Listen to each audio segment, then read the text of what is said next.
What's up, Totem Pole Nation? This is Lambo and Matt's World of Sports. That's Lambo. I'm Matt Pat, brought to you by Sideline Sports Network. If you want some merch, you can go ahead and get that link in the description on this ticker below. And then also, this episode, we will be getting into the NCAA Week 10 preview and the ACC new league schedule format that they released recently. Let's get it.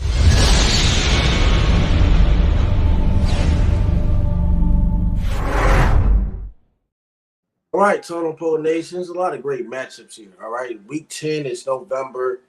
October and Halloween are officially over. November is football and Thanksgiving. Like I said, it's on the way. 22 days away. Well, 23 days away from Thanksgiving since it's still Halloween.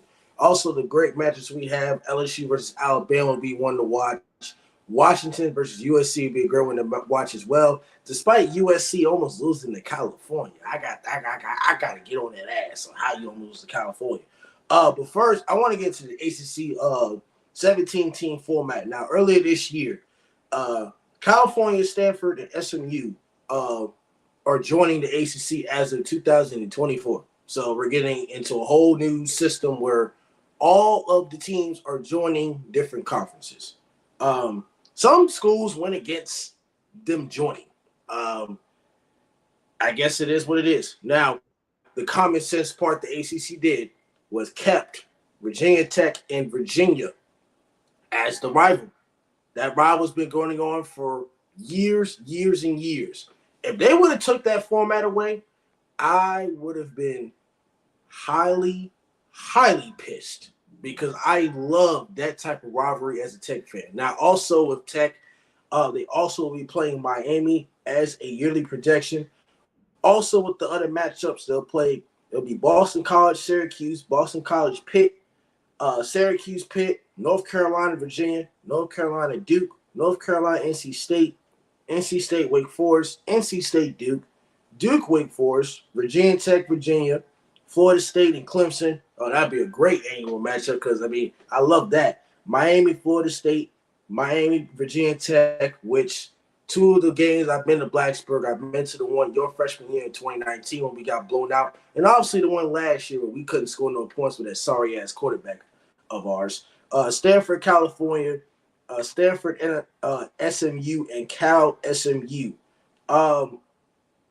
What do you think of this schedule change, and do you think the ACC will be competitive with Cal, Stanford, and SMU in the ACC?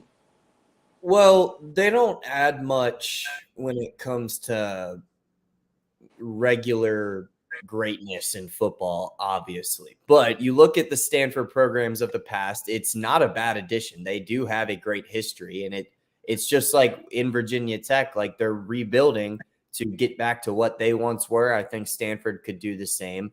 Cal has had some good years, but same type of deal. They're not, on top of the world when it comes to the prowess that they bring. And then SMU is kind of up and coming, really. They've had some good years, and then they fall off, and then they get relevant again, and then they fall off. So we'll see what they do.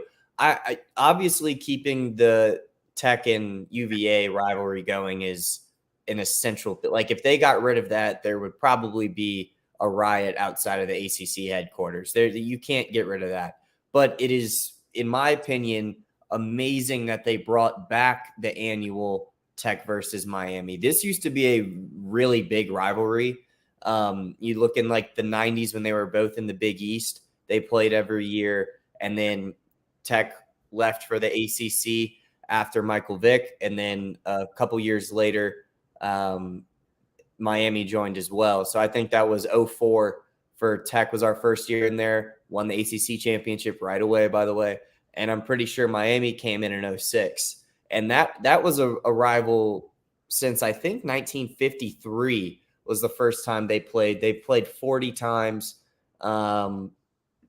It's just a great addition to a yearly thing where I think the fans of the past generation still embrace that rivalry a lot. Whereas me being a student here since 2019, it's been different. Like we don't see Miami as this huge rival like a lot of the older people at Virginia Tech do, because that's what they grew up on. So it's cool that Miami's coming back. And then I also like that we're getting, a good mix of Clemson, playing Clemson 4 times in the next 7 years. We did lose out on a few UNC games. We only play them 3 times in the next 7 years. And then, we only play Florida State twice. We only played Duke twice, Boston College twice. That one was surprising to me for Virginia Tech standpoint, because I feel like we play Boston College every year. So that was a little bit shocking when I saw that. But besides that, everything looks pretty normal. Pitt, play them 4 times. SMU only twice. Cal 3 times. Stanford 3 times. And obviously the rest is pretty much normal. The travel is going to be – that's going to be an adjustment period, I think, for a lot of these teams. They're not going to be used to having to take multiple long trips a year. And Stanford, Cal, and even SMU, it's a little bit less for SMU, but Cal and Stanford are going to be traveling a lot. So we'll see how they handle it. But, it was cool. The only thing that I was disappointed on was I feel like a lot of Tech and UNC fans genuinely hate each other. So I did want to see a few more UNC games mixed in there. But I like it. I like it. Also, we're not sure. My second favorite team in Notre Dame, they're still not sure if they're going to join the Big Ten or join the ACC, because Notre Dame and Stanford have been rivals for a very, very long time as well. So they're trying to figure out sometime next year if it's going to be a non-conference game or it's going to be an ACC game for Notre Dame. So we'll see if Notre Dame joins the conference. I mean, I don't know if they are. They still have that TV contract with NBC. So we'll have to figure out if Notre Dame wants to join the conference, but it'll be between the ACC and the Big Ten. So that's interesting. If they were to join the Big Ten in football, would their basketball team then have to leave the ACC and go to the Big Ten in basketball? Like that, you can't have. I wouldn't know about that. I know they're in the ACC in basketball. I wouldn't know. That's what I mean. That's what I mean. I wouldn't know about that. Yeah, but you can't have 2 sports teams in different conferences, can you? You can. I mean, I've been saying there's a possibility. There's no way. I'm not saying they're going to fish. I don't mind Adam Schefter. I'm not saying, they're going to go to the Big Ten. I don't have the inside source. I fucking wish I did, but no. It comes down. The question that comes down to the TV contract at NBC is the Big Ten, because the Big Ten now is going to be associated with Peacock and stuff now, which they've been streaming some Big Ten games on Peacock. So it just comes down to keeping the NBC TV rights. I don't know if the ACC will allow them to keep the TV rights for NBC, because ACC has its own network. So it just comes down. Most of it comes down to TV rights. By the way, the ACC network is not great, and I'm not going to say that let me walk that back a little bit, because I have worked for the ACC network. They were great. I am just going to say that sometimes the on-air production of the ACC network compared to other ESPN outlets such as SEC Network, even the Longhorn Network, all of those ESPN outlets, the production value seems to be a little bit better sometimes. And, this year it's been a little bit better, but ACC Network, let's get it together a little bit when it comes to, camera quality. That viral video last year of the Enter Sandman thing that went, and, there's a new one every year, but the last year one was fantastic, right? Huge. It looked like it was filmed on a 2016 iPhone. It looked bad. And what game was it? It 2 years ago, excuse me. It was the first game back after COVID. Us against UNC. UNC was number 9 in the country. Oh, that's a little blurry as hell. I said blurry as hell. Exactly. That's what I mean. And it's dude, you have the best entrance in college football in front of you. For the first time in 2 years, you've got kids in the stands, right? Let's get some good camera quality on it. So they don't suck. Let me take that back, because I have worked for them. They were great. The cameras need some work sometimes, all right? That's all I'll say. That's all I'll say. Yeah. Well, I don't know nothing about that. But like I said, listen to him. He worked with it. I just sat there and watched the game on TV. Next, we got to get into this Big 12 matchup because Kansas State and Texas. A lot of people are saying Texas is back. Kansas is ranked 23. Texas is ranked number 7. Now, this pick is going to be tough. Kansas State, with Will Howard, he is very good as a Big 12 quarterback, They had Malik Murphy as a starter for 2 weeks. Quinn Ewers is questionable for this weekend's game. Now, if he doesn't play, they obviously have Malik Murphy, I don't know how I missed the name. That's my fault.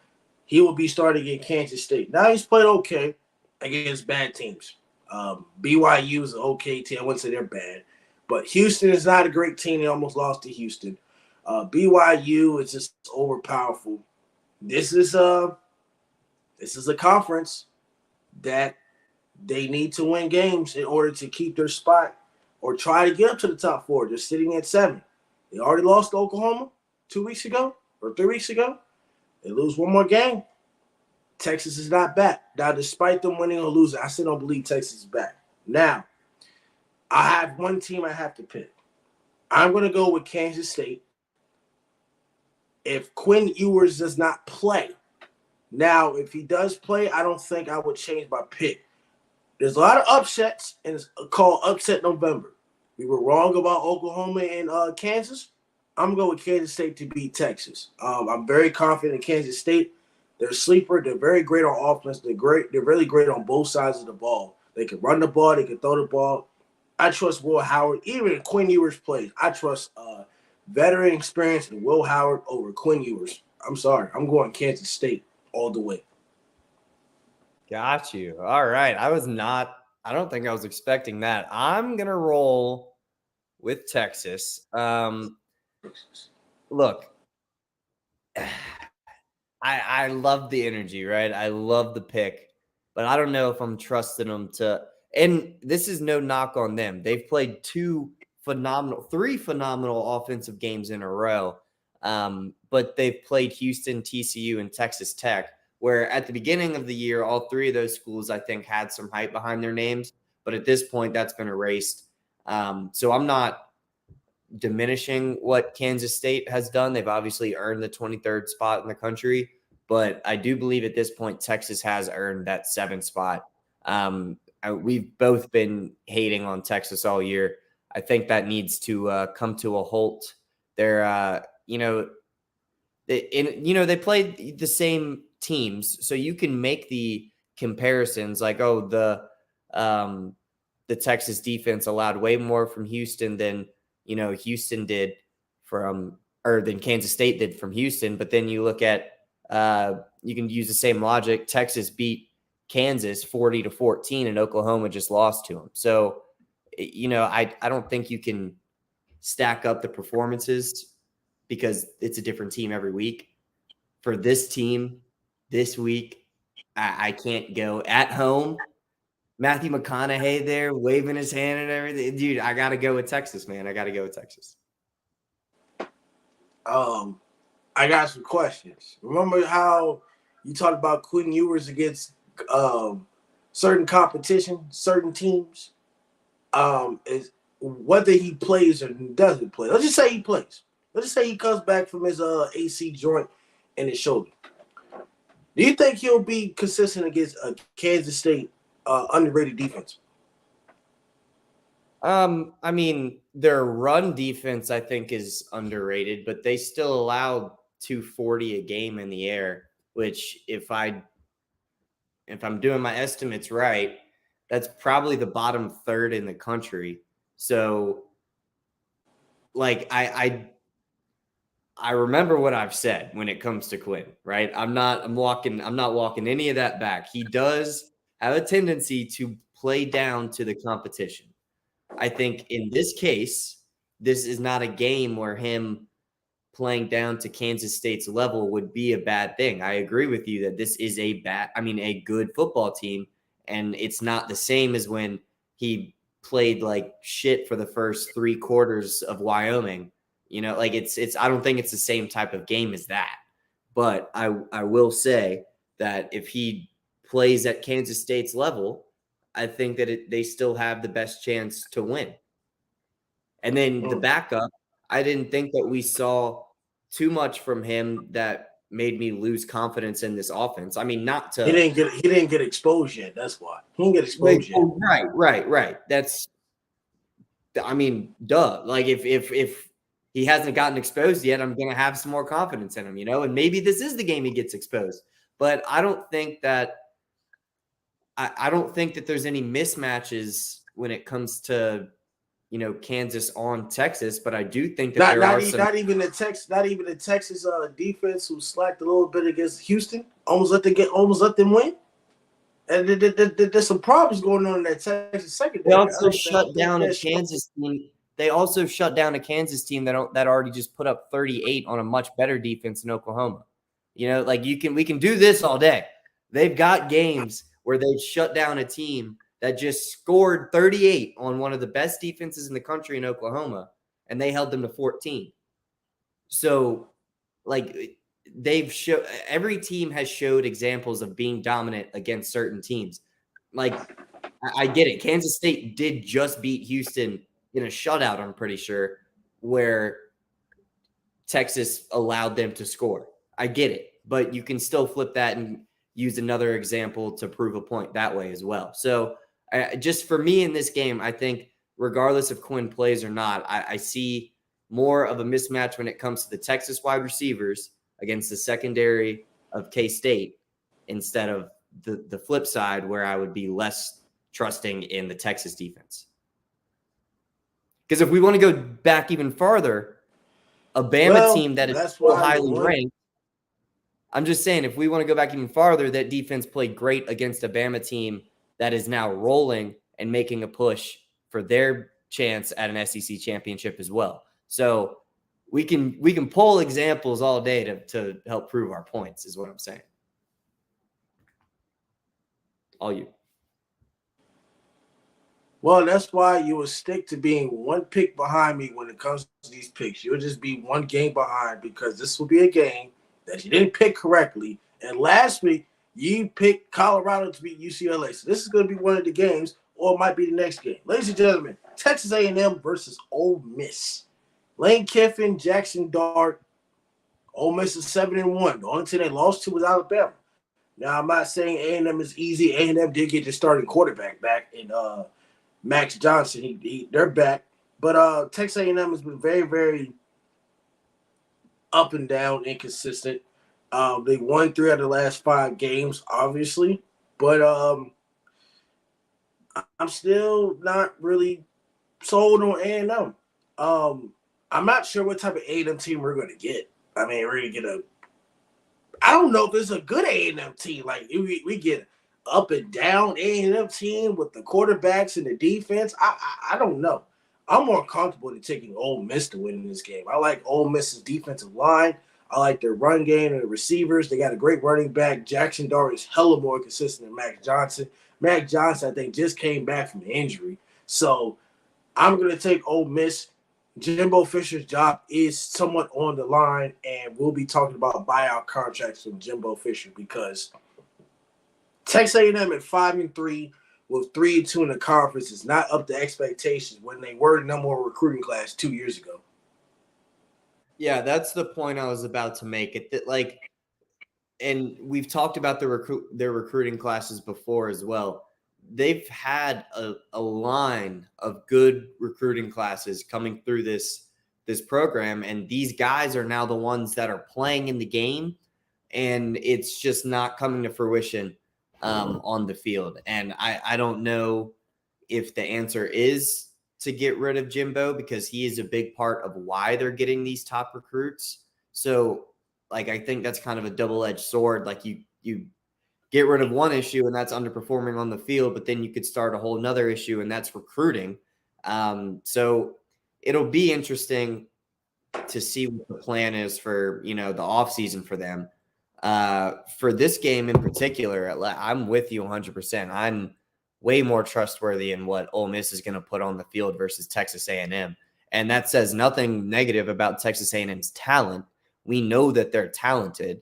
We just don't know if they can execute on the field week in, week out. And they've shown that they can't. They've lost to teams that don't have the talent they do. And when it comes to Ole Miss, they played that Bama game close until like the third quarter, and then Bama was Bama. So I understand that. But they've played every other game this year great. Jackson Dart, like you mentioned, is very consistent, doesn't really turn the ball over a whole lot. And I think that, it's just enough for Ole Miss to get through this game. Their defense is enough to limit what that Texas A&M offense will bring. All right, next game. My second favorite team in Notre Dame versus Clemson. I will be watching that very, very, very, very closely because, Virginia Tech don't play till 3:30. So that's something that I can watch and probably put on my – no, I don't need to put Notre Dame game on. I don't need to do that. I hadn't been able to do that in a while anyway. So Notre Dame's at 7-2. Clemson's at 4-4. Obviously, I've said that we both said Kyron Jones better than Cade Klubnik, and that will somewhat go viral later. By 6 months later, we'll go viral, and we will prove to all you haters in America that Kyron Jones is a better quarterback than Cade Klubnik. Ladies and gentlemen, you have Sam Hartman. Problem is, Sam Hartman's threw 5 interceptions in 3 games, which is I'm not very confident about that. Now, as a quarterback, I'm very confident, but with his interceptions, he threw a bad interception against Pittsburgh. I understand they beat him like 59-7. I get that. But against Clemson, you can't have a bad interception. That might cost you the game. Now, last year's matchup wasn't close. This year's matchup, Notre Dame's on the road at Clemson. It's a tough environment to play in. They're going to beat their ass, obviously, but it won't be easy just because it's a road game. Clemson is just, they don't have receivers. I don't really trust the receivers. They have a great running game well, it's a mediocre running game. They have 2 great running backs in Phil Maffa and Will Shipley. They only rely on that, and then you got a new offensive coordinator in Garrett Riley. Also, Notre Dame has a new offensive coordinator in Gerald Parker. 2 new offensive coordinators, obviously, but Notre Dame is obviously a better offensive lineman, way better O-line, way better defense. Also, their tight end, Mitchell for Notre Dame, I think is out for the year, so that does hurt us a little bit. He's out for the year. I'm going to take Notre Dame. Clemson does have a chance to have a losing record. Like I said, DJ Uiagalelei was not the problem. Dabo was. And this is a game where they will easily get exposed, worse than probably what they were last year with a bad quarterback that we had. And there's not much to say. Clemson will have the first losing record since Dabo rebuilt the program. Yeah, I'm going Notre Dame as well in this one. Did you see what Dabo did on the radio on Monday? Oh, somebody called him out on the radio, cussed him out, talking about they didn't even cuss him out. They just said like they were just like, why are you getting paid $12 million a year to put a 4-4 program on the field? I feel like I could do that with the talent that you have, blah, blah, blah. That's what he said. Oh, I think I heard something like that. Dabo spazzed on him, called him out for he said that you're part of the issue. You're part of the problem. Fans like him are part of the problem. Fans aren't appreciative enough, blah, blah, blah. He's like, we've won national championships, whatever.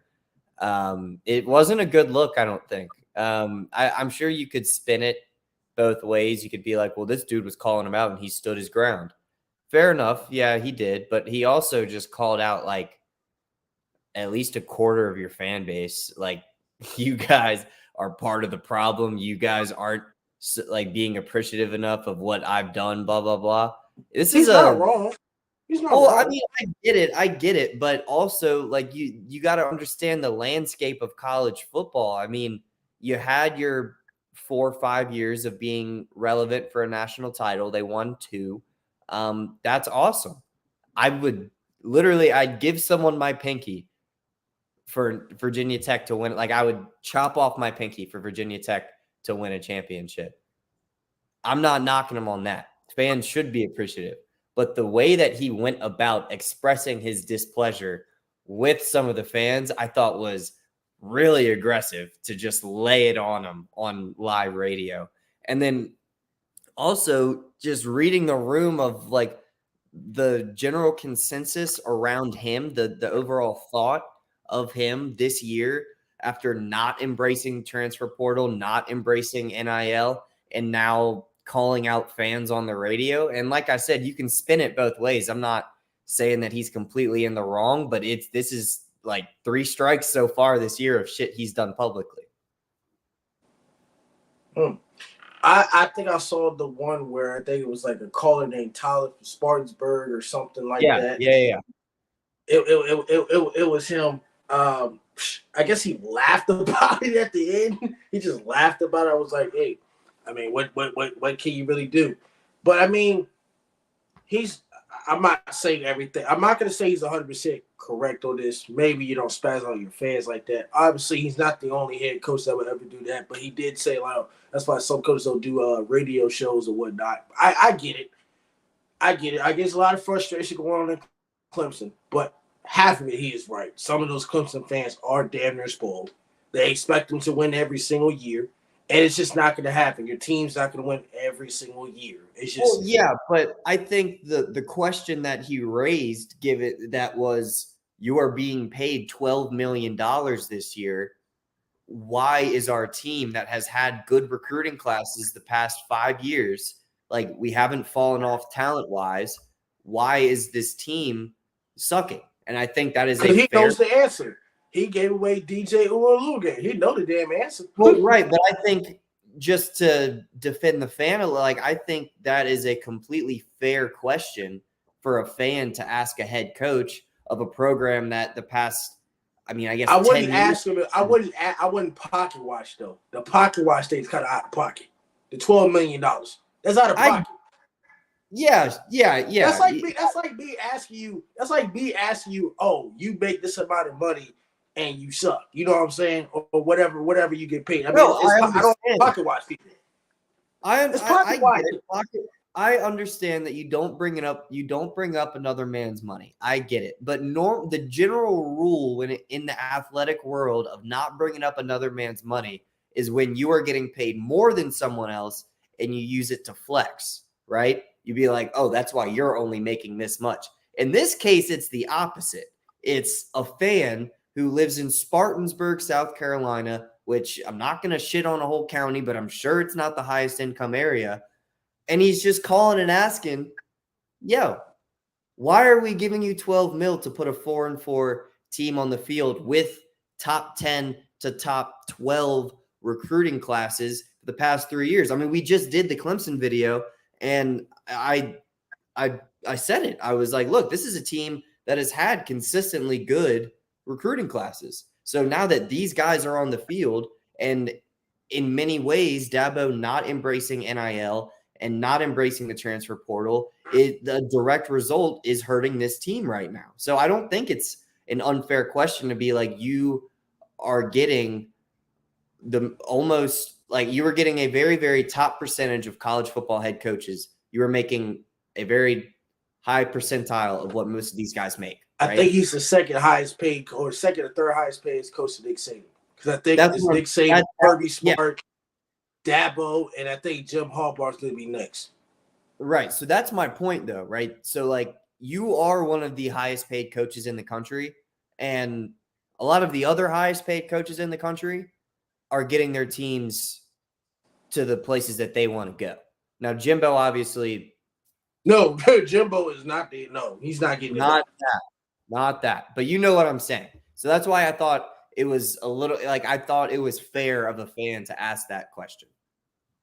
I think it's probably motivation for them to beat us, and I hope that's not the case.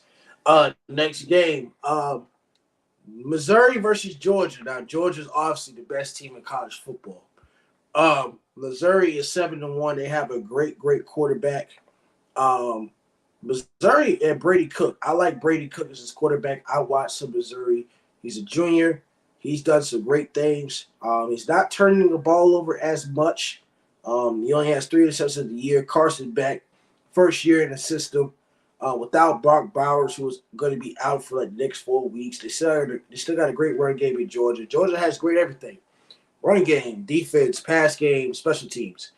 I'll go with Georgia in a very close game. This matchup last year was a very close game at Missouri. I don't see an upset here. As much as I want to see an upset, I just don't see it until it happens. I'm gonna go with Georgia, but Missouri is gonna make it very, very close. It's not gonna be the Florida game. They're not 7-1 in a fluke. There's a reason why Missouri is 7-1. So I'm going with Georgia. Yeah, I'm gonna roll with Georgia too. What are you calling close? What do you think a close game is? 7-point game. All right. Yeah, that's what I thought you were talking. I'm going more 10 to 14 point range. I agree. I don't think they're beating them by 20 plus, but I think they'll wear them out by, the third or fourth quarter like Georgia traditionally does. I I don't want to shit on Missouri or anything, but like when your storm the field game of the season was beating Kansas State, then like that's your storm the field game. That's your expectations were not to beat Kansas State. I don't know how you go into Georgia and beat them there. Like just the expectations of the team. I'm hating a little bit. I understand that they are a good team. They're ranked for a reason. They're 7-1 for a reason. I'm not where I am sleeping, I guess, but I don't want to be like disrespectful doing it. I know that they are a good team. They've put a good product on the field. I just think this is a different beast. And I think, like 7-1, you got to win off of a game-winning field goal against Kansas State, and that's awesome. But this is Georgia, dog, at Georgia. Like, yeah, I just think it's a little different. All right, Florida State versus Pittsburgh. Obviously, this could be an upset alert. I don't think it will be, but we've seen crazy things. Now, Florida State is on the road at Pittsburgh. Of course, give a 92% chance of winning this game.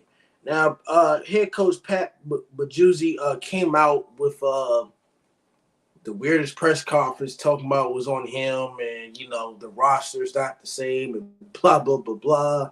And some players took to Twitter and said, and didn't really understand what he was saying because of the worst loss in Notre Dame history that they were receiving. Now, Pittsburgh obviously changed their quarterback after they got their ass by Virginia Tech because the quarterback was so bad he went to play wide receiver. So, and then the other quarterback against Notre Dame threw 3 picks in the second half and then threw back-to-back picks after that. Once he threw that 4th interception, I cut the game off and said, game over.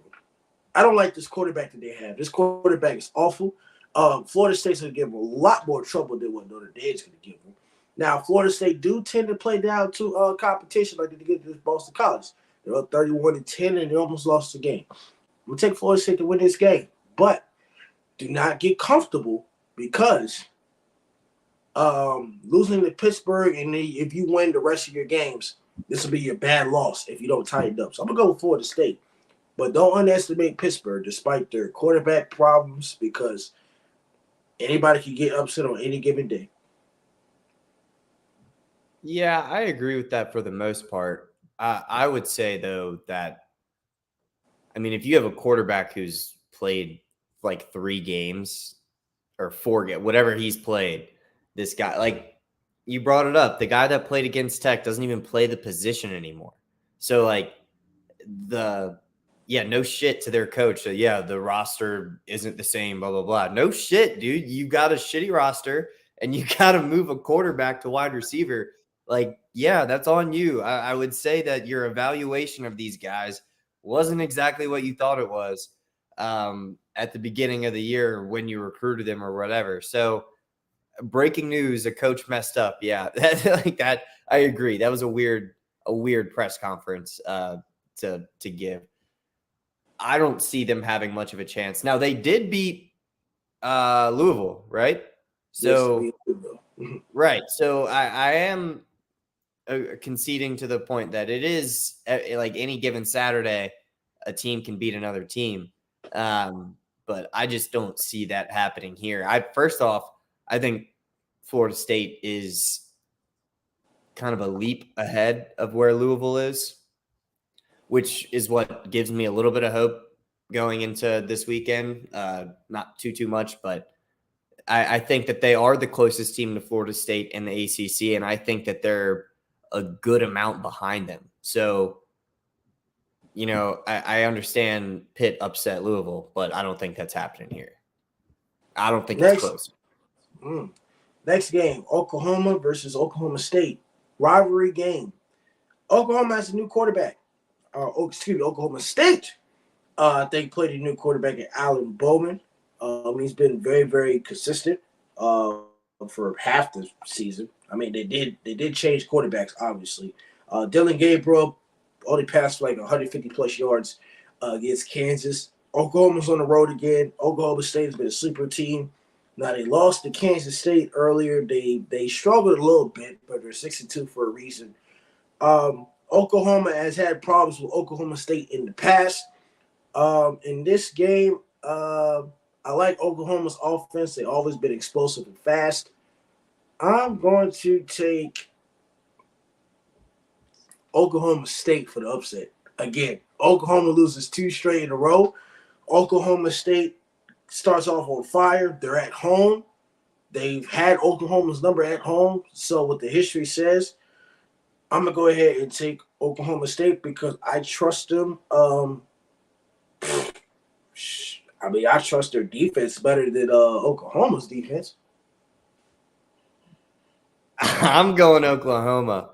I don't think Dylan Gabriel has 2 weeks in a row like that. He was in the Heisman conversation for a reason, and it's because he's a dog. So I don't see him going back-to-back weeks looking like that. I don't see, that defense. That's got to be a wake-up call. I mean, damn, you let the offense, like the Kansas offense, honestly didn't even play that great. They turned the ball over 3 or 4 times.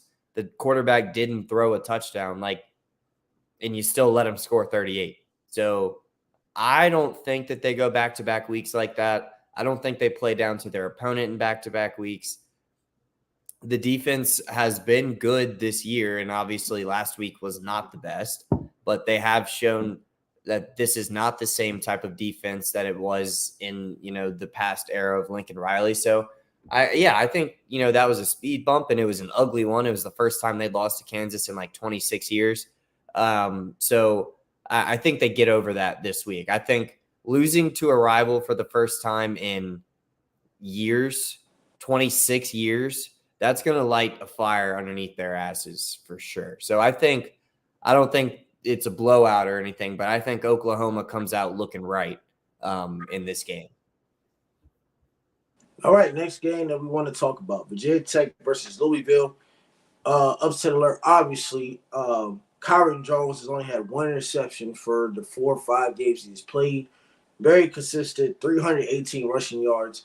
This is a good Louisville team and Jake Plummer. I mean, they can run the ball, they can throw it. They've been very, very good on defense. Virginia Tech defense has been a lot better than ACC. 5th in the ACC in sacks, obviously, with 30 so far. They had 15. One first, 5th in all of college football, I think. But Lord, Virginia Tech, I am very confident in their defense. They've been able to stop the run, but Louisville can run the ball better than Syracuse and Pittsburgh and Wake Forest. Louisville can run the ball. Look what they did against Notre Dame. Now, the question comes to the offensive play calling.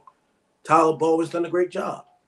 Please convince me to not fire you next season or upcoming going forward. Call the correct plays against a great competition in Louisville. They're 7-1, and no joke. I like the coach and Jeff Brom. They're doing great things. They turn around the program very, very fast. I'm going over Virginia Tech. But it comes down to that run defense. If we're not disciplined and that offensive play calling, if you do not stick to the run game, I promise you we will not win. I'm going with Virginia Tech, but I have some concerns. This is not a cakewalk, and we got to step up our game, which means we got to play 4 quarters of football from start to finish, not wait till the 3rd quarter to come off an explosive run against Florida State to get spanked. So, Kyron Jones, I understand you only got 1 pick. Don't have a turnover, please. The only way Virginia Tech can win the game is play turnover-free football. I think if they have 1 turnover, they might be in trouble. Well, I agree with that for the most part. The only thing I would push back on a little bit is we produce a fair amount of turnovers as well. So I think not that we're guaranteed to get one against Louisville. That's not what I'm saying. But I do think not that you can ever afford to give the ball away, especially in our position. So I'm not justifying any turnovers. I'm just saying that, our defense, I think, is good enough to withstand one and still be competitive in this game. Obviously, I prefer if they gave up 0. This is the second-ranked defense overall in the ACC. We're third. Clemson is 1. The Louisville offense has got a lot more firepower than the teams we've been playing the past few weeks. They can run the ball very well, and they can stop the run. And we've been building through the run all year with Kyron as the QB. So I'm very concerned, and I'm gonna go Tech as well. I'm gonna take Tech as well. Don't you caught me doing it against Florida State? Duh, we weren't gonna beat Florida State. But I genuinely believe that if I predict Louisville, that Tech is gonna win this game. So I'm going Tech because I think that we have the capability to do it, and I don't want to be on the wrong side of the prediction when we upset this top 25 team. All right, so I'm going to go Tech as well, but I share your concerns. All right, next primetime game after that.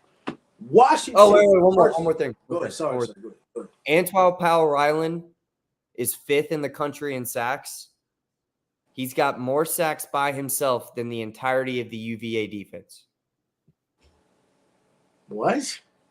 UVA has 7 sacks as a team this year. He's got 8.5.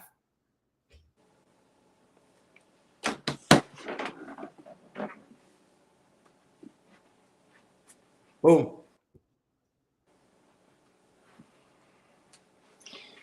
That's okay. That's embarrassing.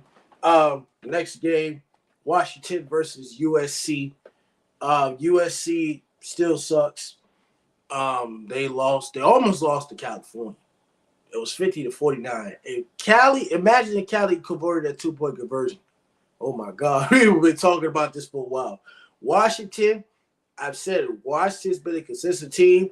You went against Washington and thought Oregon was going to beat them. I said, no, that's not going to happen. Michael Penix Jr. and Caleb Williams. Who am I taking? Michael Penix Jr.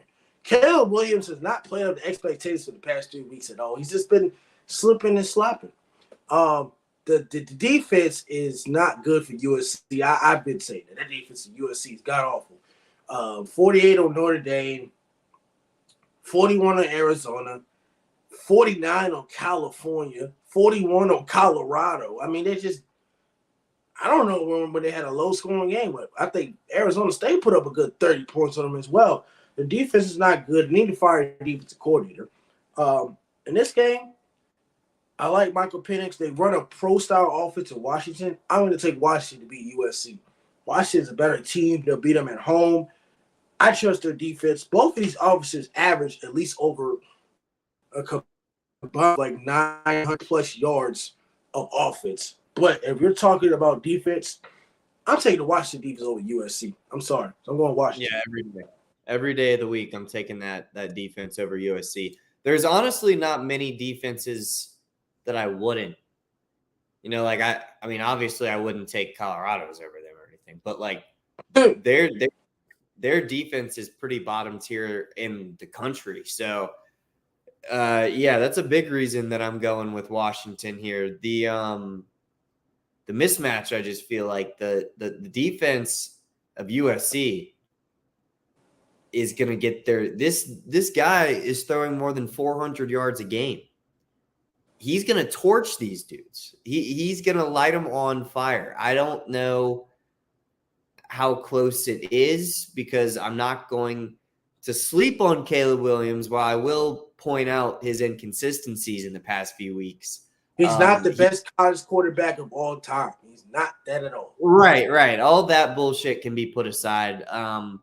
I will give credit, though, that he you don't know when he's going to wake up. He could wake up at any point from this slump he's in and get back to playing in the way he was. And who knows, it could be this week.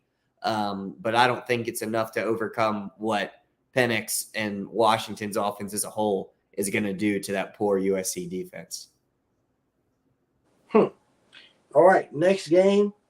I might have to turn 2 of these games on at one time.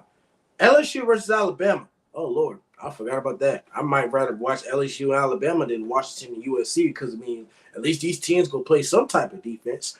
LSU has a very explosive offense and a crappy defense.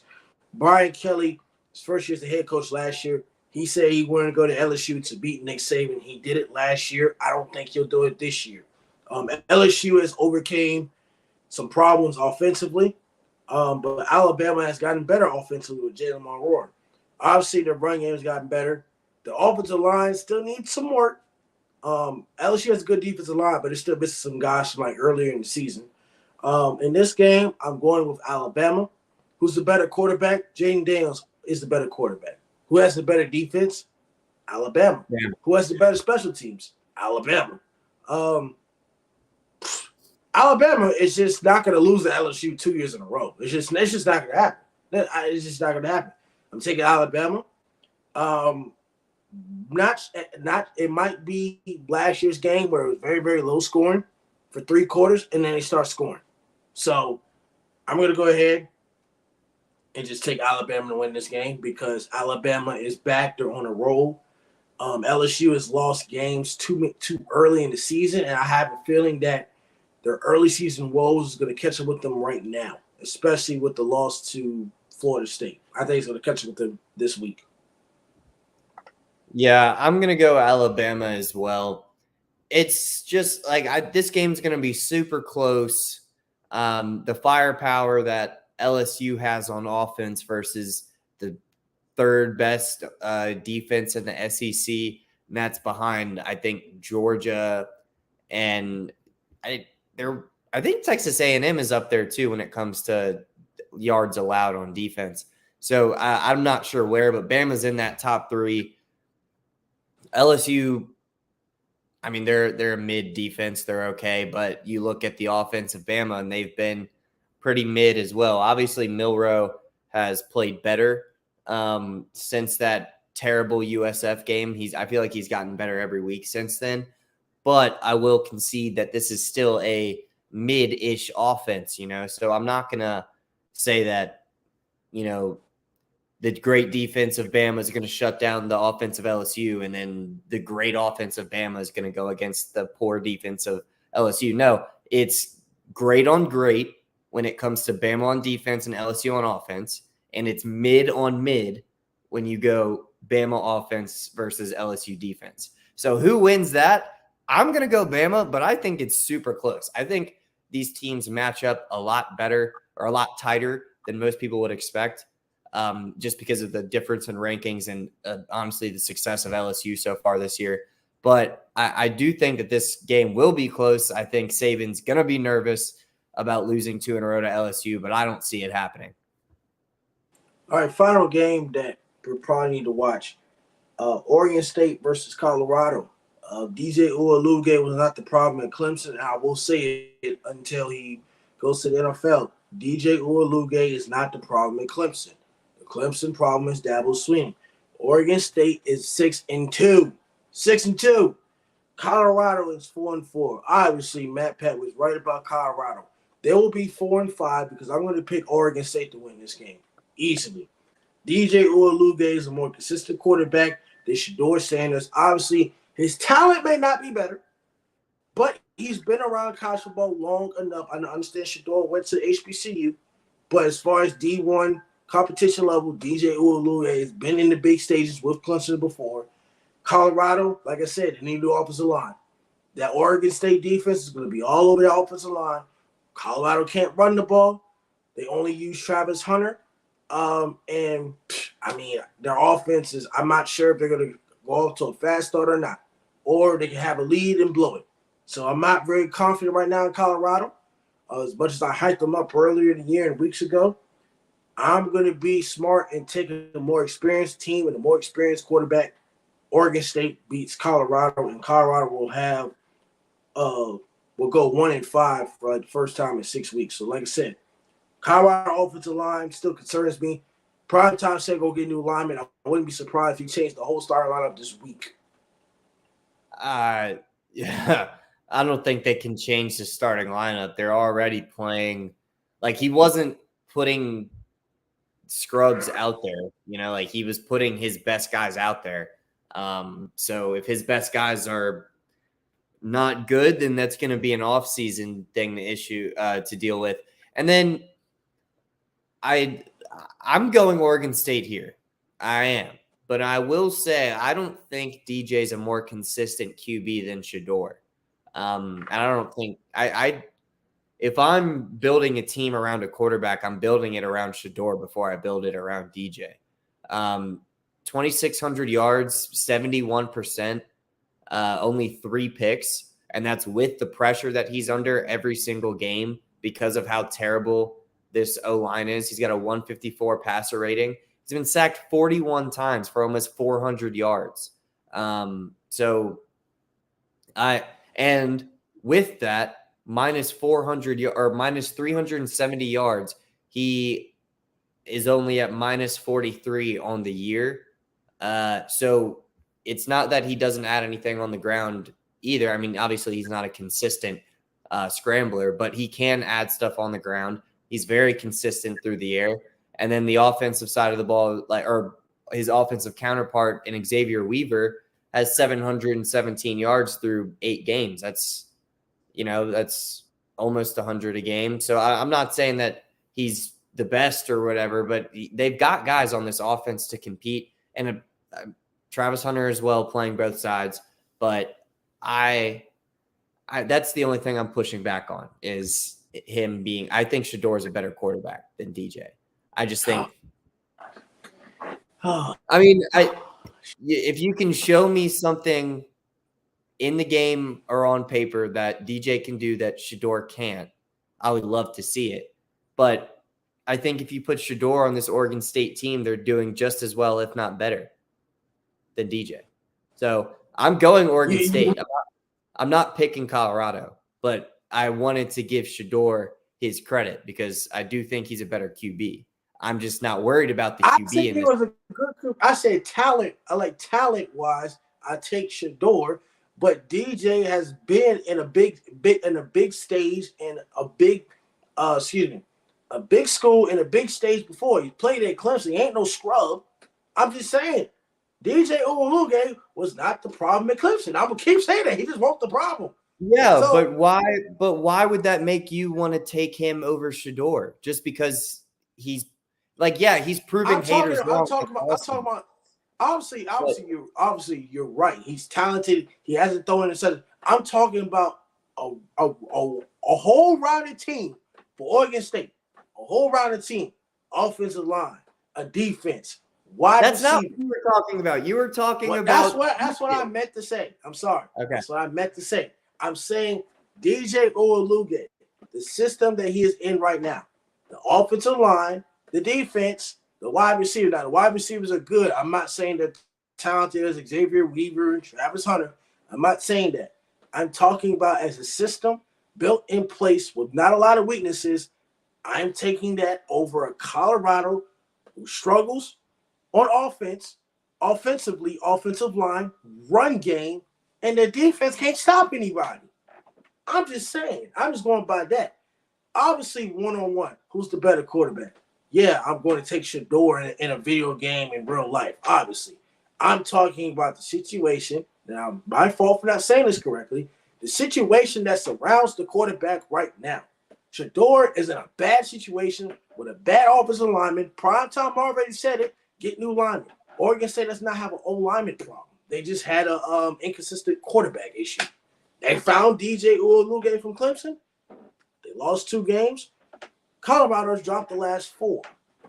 About to drop the last 5. That's what I'm saying. So, DJ, it's your show. It's your time. Do you have any other feedback on this? No, I agree with you in the pick. And I agree with you in the statement you just made. I agree with everything. I was just with the original phrasing. That's why I came back with that. But my phrases tend to be bad sometimes. All good. We got a little debate out of it. All fun. All right. So final topic of the night would be all the NFL trades. There was some very, very good trades. Especially the 49ers are loaded on defense. The Patriots were involved in some trades. I don't think none of that stuff has happened. We'll let you know in the next 5 minutes of the final things of the trades for the NFL. And this is Lambo and Matt's World Sports. Don't forget to like, comment, and subscribe to Totem Pole Nation. We'll catch you in the next 5 minutes for the rest of the NFL trades and what will benefit the teams going forward into the rest of the year and next year, possibly going forward. We'll catch you in 5 minutes. Adios. Y'all have a great night.